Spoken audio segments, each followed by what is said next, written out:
Of all the words in the English language, faith is among the most confusing, and the reason for this is because there's at least 5 active definitions used in everyday life, and people unfortunately rarely realise which definition they're using at a particular time. This is Arguments from Faith Debunked.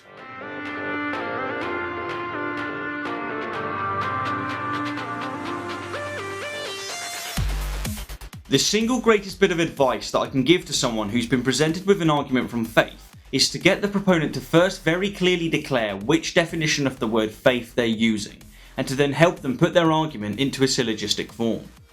The reason for this is because the word faith means many things to many people, and if we want to effectively communicate with one another, which is the very point of rational discourse, then we simply must make sure that we first understand each other by ensuring that we're using the same language and definitions. And so, let's start by putting a few of the most relevant definitions on the table. A first is a particular religion, as in, he has a Christian faith, or my faith is Hellenic polytheism. A second is a strongly held belief, as in, I have a strong political faith, or I have faith that Floyd Mayweather will defeat Conor McGregor.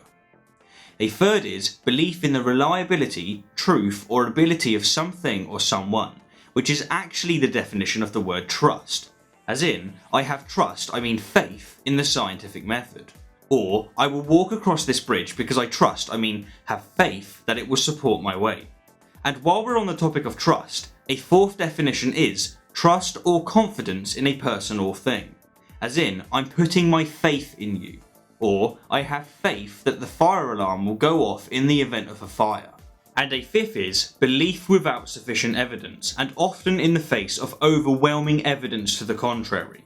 Or, as Matt Dillahunty puts it, the excuse people give when they believe something and don't have a good reason. Or, as Aaron Ra puts it, the belief that if you believe something hard enough, then reality will somehow change, that you can wish things to happen. As in, I know that Xeno exists because I have faith. Or, I have faith that when I die, I will be consciously reunited with my loved ones. Now we could continue to list more definitions, but honestly, there's no need. The point has been made. There are many definitions of the word faith, and people frequently use them interchangeably, which makes them extremely susceptible to committing equivocation fallacies. And that, good sirs and ladies, is the primary flaw with arguments from faith. They're quite simply the embodiment of the equivocation fallacy. An equivocation fallacy occurs when an argument alternates between 2 or more different definitions of a word or term throughout its premises in order to achieve its conclusion, and thus it renders its conclusion invalid. For example, trees have branches. My bank has branches all over the world. Therefore, my bank is a tree.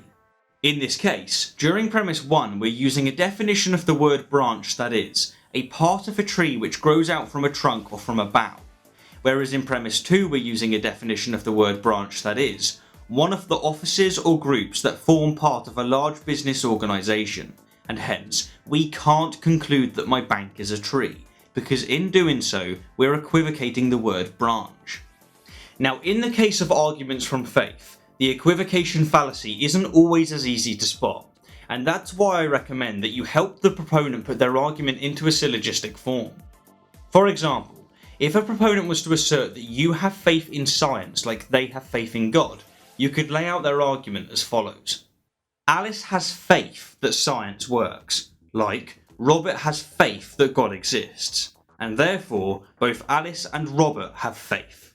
From here, you can point out that they are, either consciously or unconsciously, using a definition of faith that is, belief in the reliability, truth, or ability of something or someone during premise 1, but a definition of faith that is, belief without sufficient evidence, and often in the face of overwhelming evidence to the contrary during premise 2, and hence their conclusion is invalid. Their bank isn't a tree. Now it's worth noting that, in response to this, they might insist that you're wrong, and that they're actually using exclusively the first definition throughout their entire argument. But if they do this, all you have to do is explain that people, including them, believe in the reliability, truth, and ability of science because it consistently produces effective results, and because it's based on objective, verifiable evidence. and then simply point out that their belief in God isn't based on such rigorous objectivity, and that if they insist that it is, then they must provide such evidence, because if they can't, then despite their protestations to the contrary, they are believing in a God without sufficient evidence. Moving on, let's look at another argument from faith.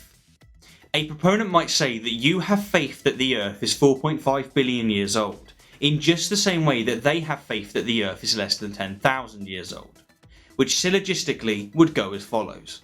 Alice has faith that the Earth is 4.5 billion years old, like Robert has faith that the Earth is less than 10,000 years old, and therefore both Alice and Robert have faith. Now, as you've likely noticed, within this argument they're conflating the method that you use to arrive at your conviction with the method that they use to arrive at theirs, by simply labelling both methods faith.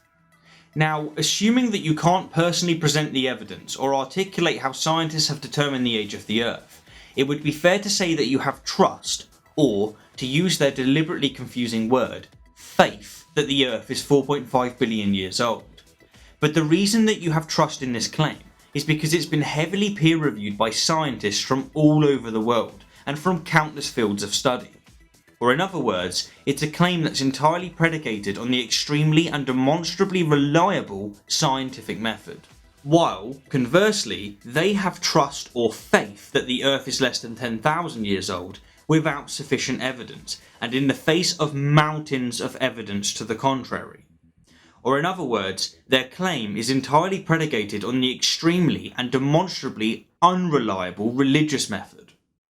And finally, I want to very briefly tackle a particular definition of faith that's sometimes used by Christians. In Hebrews 11:1, faith is defined as the substance of things hoped for, the evidence of things not seen.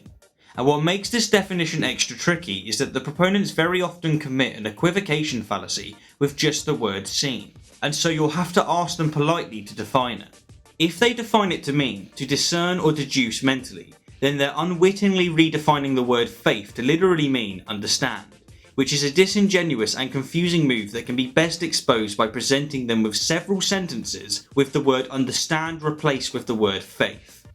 For example, I understand that 1 + 1 = 2 becomes I have faith that 1 + 1 = 2. Or, I understand how evolution by natural selection occurs becomes I have faith that evolution by natural selection occurs. But if they define it to mean perceive without vision, then technically they have faith that the oven is hot, that certain food is spicy, and that their farts don't stink. They're doing everything they can to avoid the inconvenient truth that they are believing without sufficient evidence. Now, just before we recap, I want to quickly announce the winners of the 2 books that me and Cosmic Skeptic are giving away as a thank you for listening to our conversations, as well as the winner of my Patron of the Month. Mike Hermida, you've won the Moral Landscape, and I hope it improves your well-being. Squat 001, you've won Free Will, and you had no choice. And Gerard Yelton, you've won, of all things, A Christmas Book in July. The Atheist Guide to Christmas.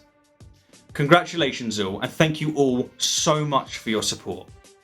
Anyhow, to recap, arguments from faith are flawed because they commit an equivocation fallacy. And the proponents of arguments from faith are flawed because, despite their protestations to the contrary, they are believing in things without sufficient evidence, and often in the face of overwhelming evidence to the contrary. They are playing, like it or not, a bait and switch word game. As always, thank you kindly for the view, and I'll leave you with this overwhelmingly powerful argument to consider. My faith tells me that you have faith in me having faith that you're faithfully subscribed to my faithful channel. A channel that's faithfully faithful to faithful faith. Faith.